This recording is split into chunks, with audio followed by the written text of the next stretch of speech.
Reflection and recapitulation. Reflection is to refer back over the past events of the day, and this is a great technique to practice at the end of the day, to meditate on the events that have happened to you. It should be done without evaluation or judgment, but rather as a process of witnessing the main events of the day and your reactions to them. Recapitulation is a simple breathing technique that uses your inhalation breath to bring in energy that you need and uses the exhalation breath to push out the energy that's negative and blocking your progress in life. It works to release stored memories that have become triggers due to our mental filters. When the trigger isn't there, we're able to make better choices. Let's start with reflection. The following exercises that I'm going to explain to you today come from Barb Schmidt's book, The Practice. Barb Schmidt is a businesswoman, philanthropist, and spiritual coach with over 30 years devoted to spiritual development. She has studied under many notable teachers, including Deepak Chopra. Reflection is our final exercise of the day. This is when we scan our day and we officially let go of everything that happened in the day, all the ups and downs, so that we can wake up the next morning in the new day without attachments or regrets with what happened before. Without yesterday's worries and stresses weighing us down, we can begin a new day with a peaceful mind and heart. There's really nothing specific you need to do to prepare for the reflection process other than just relax and go to bed. It's so interesting here to actually think about winding down and officially ending our day. Have you ever thought about doing this? Of course, you can do a number of things to wind down once the day is over. You might choose to read something spiritual or inspirational to start the process. This is a wonderful way to shift from your busy outward thinking to a spiritually nourishing inward thinking. This last practice of the day is meant to leave our day in the day and sleep peacefully knowing our work is done. If we want to end our day quiet, centered, and peaceful, we must find a way to disconnect from the outer world. So this is not a good time to watch the news or read the newspaper. There's plenty of time in the day for that. Remember, our point here is to close the day. One version of a nightly routine could be get into bed, do some inspirational reading, repeat a sacred mantra while doing some deep breathing to stay focused, and then scan your day and reflect. Then as you drift off to sleep, go back to your sacred mantra. When you first begin nightly reflection, you might find it incredible just how unaware you have been during your days. You might notice you had been going through life from moment to moment without even really noticing what you were doing or stopping to think before acting. Finally seeing how easily you fell into a routine of living your life based on your conditioned responses, habits, and behaviors rather than from living in a state of awareness. When you start incorporating the reflection practice into your life, you will realize that in order to be fully present and alive with everyone and everything, you must become aware. Little by little, nightly reflection helps you develop that awareness. Let's answer some questions. How long should you practice reflection? You will really only need to reflect for 5 or 10 minutes. This part is intentionally short because it's easy to get trapped into trying to figure out some things at the end of the day. The mind loves nothing better than to ruminate over what went wrong and what we could have done better or smarter. But there's nothing to figure out. The day is over, so the idea is to become aware and to move through it and not get stuck on any one part. We cannot change anything that has happened to us during the day. And then let me repeat that. You cannot change anything that happened to you during the day. We can only become aware of what's happening in our day and to take notice of what we may learn by maybe coming up with something that we could do better next time. Or do something similarly if we were successful at something, if we have that opportunity on another day. When is a good time to practice reflection? Once again, do your reflection at the end of the day, after you have done everything you need to prepare yourself to turn in for the night. The idea is to go straight to sleep when you're done.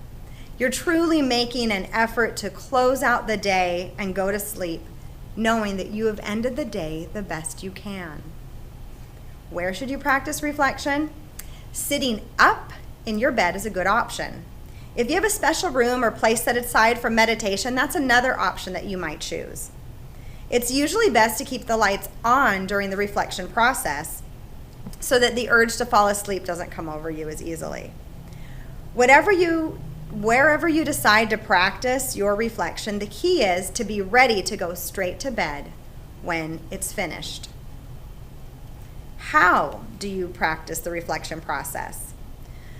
It starts by taking a few deep breaths and relaxing. Then you begin to visualize the events of the day in order of how they happened, sort of as if you're watching a movie frame by frame. And as you scan these frames, let the day just easily pass through your mind without judgment. Your mind might want to get stuck on certain events. Why did I do that? Why did I say that? I should have done this or said that instead. Okay, that's just the nature of your mind. So simply take notice and gently repeat your sacred mantra if you have one. Another option is just to repeat the affirmation, I am love, as needed, and that just helps you sort of get back on track to going over your day so you don't get stuck on one moment in time. There's nothing you can do, remember, to change what occurred to you during the day or the past 24 hours. And that can be just a great revelation for so many of us. What is done, but we can become aware and then make an intention to handle things differently the next day. Remember, this is not a judging exercise. We're just simply noticing. The moment we start to judge, we lose our ability to eventually let go. Let me state this another way. When we start to judge ourselves or others, we immediately get stuck, making it impossible to let go of the day. So make an effort to be fully present to these particular memories running through your mind and try not to get stuck on any of them. Look at everything. Then as they pass, make an intention to release them. It is really not necessary to make your reflection so detailed that you do a moment-by-moment replay. For most people, that's nearly impossible to remember every little detail of your day, no matter how present you might have been. Do not try to recreate the whole day. Just reflect on events, such as the walk with my dog, my first interaction with my children, the meeting I had, the driver who cut me off, phone call with my sister. Break down the day into segments and just look at the highlights. Naturally, if it has been a particularly disturbing day, those memories come up quite easily. And the same is true if it's been a really positive, wonderful day. Those situations come up quite easily. The whole purpose of this precious time is to let your day go so that you're ready to start the following day fresh. This is truly a beautiful gift you can give to yourself.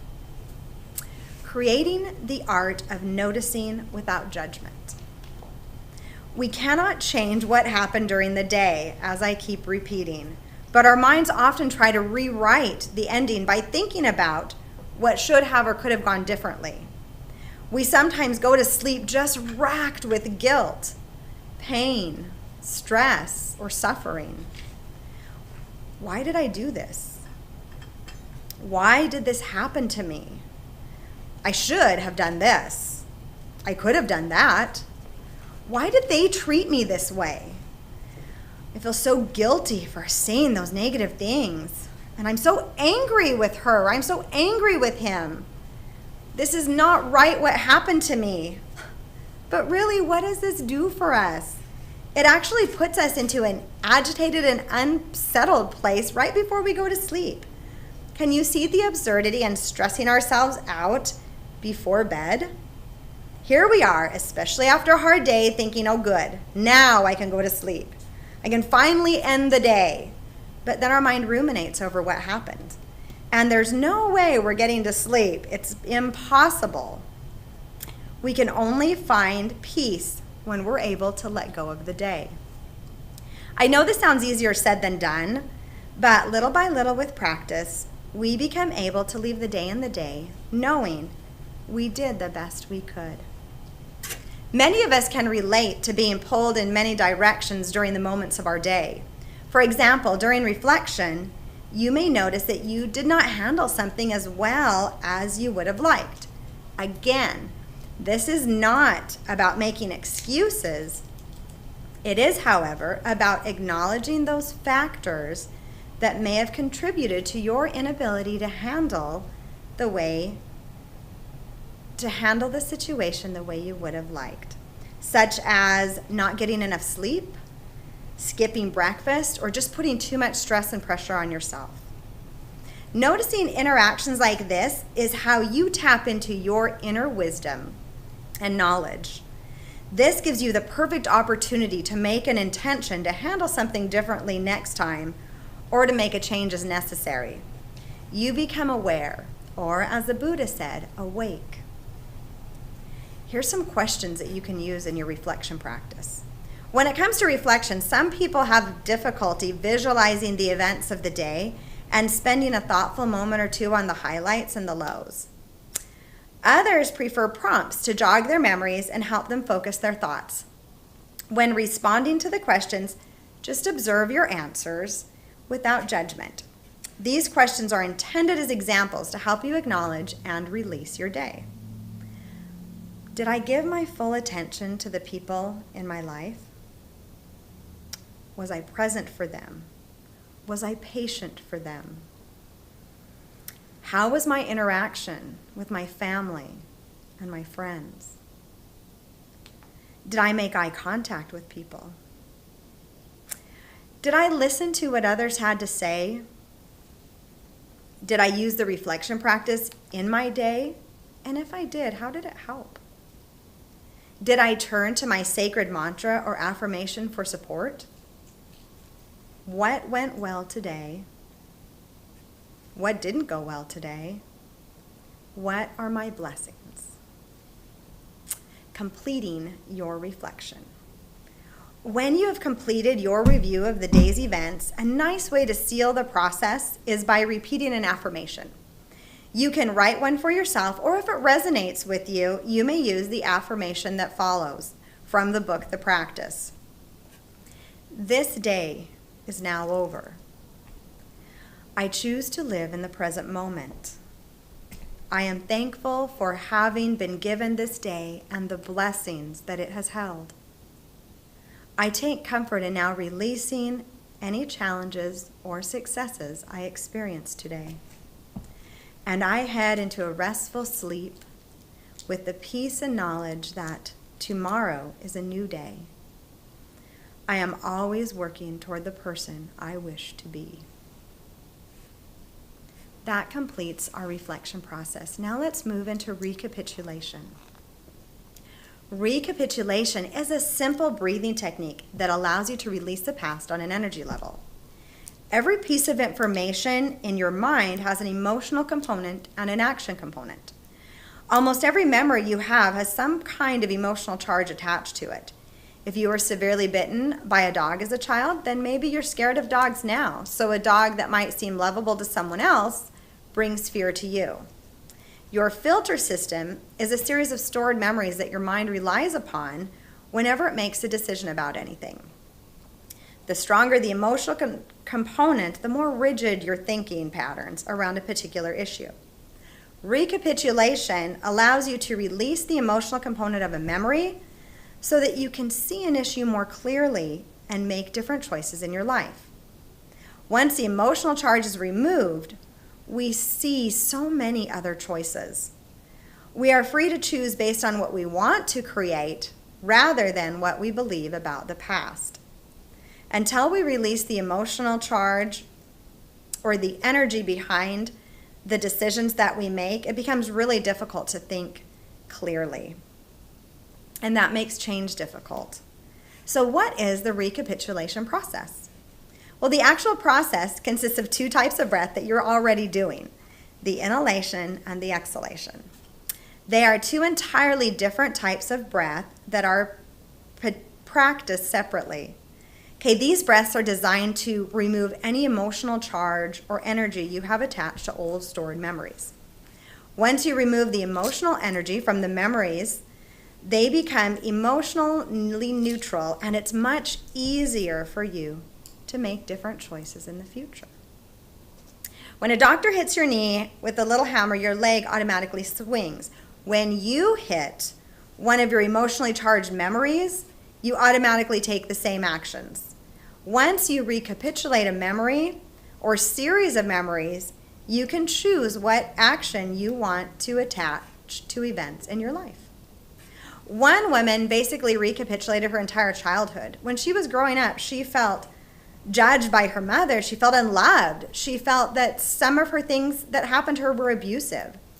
Once she recapitulated her past, she was able to see clearly the different times when her mother was trying to tell her that she loved her and that she was valued. So she could see, because of her filters, how the information coming in maybe wasn't as accurate or as positive as she could remember it now to be. Even as a child, every child comes in and they have their own filter system. So that child's spirit already has beliefs about the world to process. Recapitulation can set you free from your filters, or at least allow you to see them more clearly.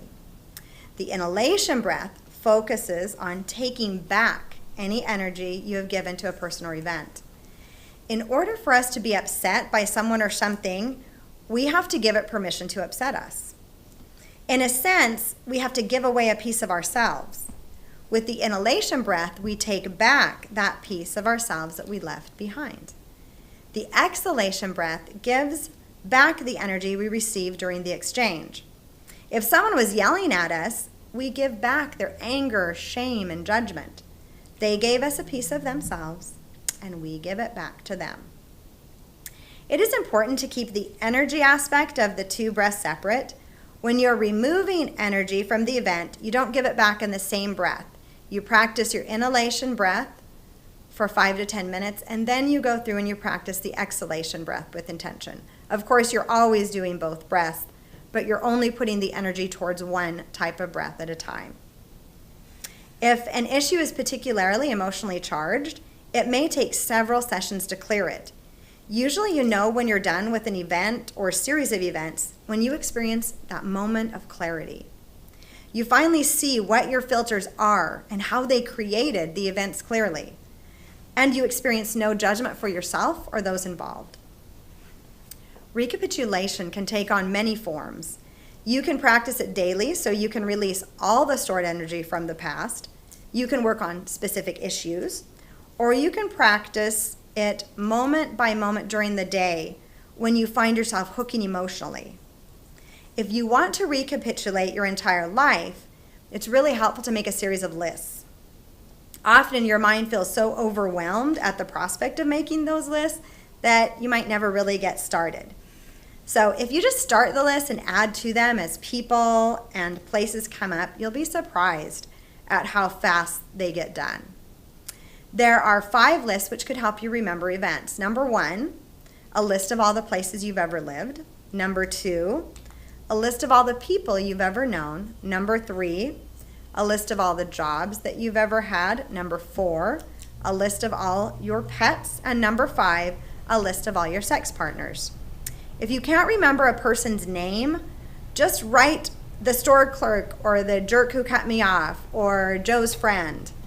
As long as you know who you're referring to, that's all that matters. Then design a system for yourself. You could start with a house and bring all the events and people that you remember from that time period into that house. Some people choose to start with themes like relationships or a feeling like being betrayed. Whatever works for you is what works for you. Set aside a time once a day or once a week to recapitulate. There is no right or wrong way of doing this, it's just as long as you do it. Journaling any lingering emotions at the end of your recapitulation time can be very valuable in letting them go. Another way to use recapitulation is to do events as they come up. Say you had a fight with a coworker. You sit down, start breathing. If you really allow yourself to complete the process, you'll not only feel better, but you'll see what your filter system is doing in your mind, and you'll be ready to change that. Once you become really proficient, you're able to do the recapitulation process in the moment when something's happening.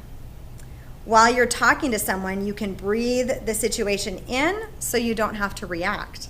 If a person is yelling at you, rather than take on their anger, you can breathe it back out. If you find yourself emotionally hooked, you can take back that part of yourself by breathing in. It just takes practice and a bit of discipline and dedication to remain emotionally neutral, which can be hard because we all love to be right. Let me explain the inhalation breath. Obviously, once again, with each breath, you inhale and exhale, but with this breath, you're just going to focus your attention on the inhalation aspect. As you inhale, you imagine yourself pulling energy in like you're sucking on a straw. Inhale through your mouth. If it helps, you can simultaneously sweep your head. Start by looking over your left shoulder, and then slowly inhale as you move your head to the right. Finish inhaling as you reach the other shoulder. Then exhale as you move your head back to your left shoulder, putting no emphasis on your exhale. You're just merely releasing the air in your lungs, and then once again you inhale through your mouth and exhale through your nose.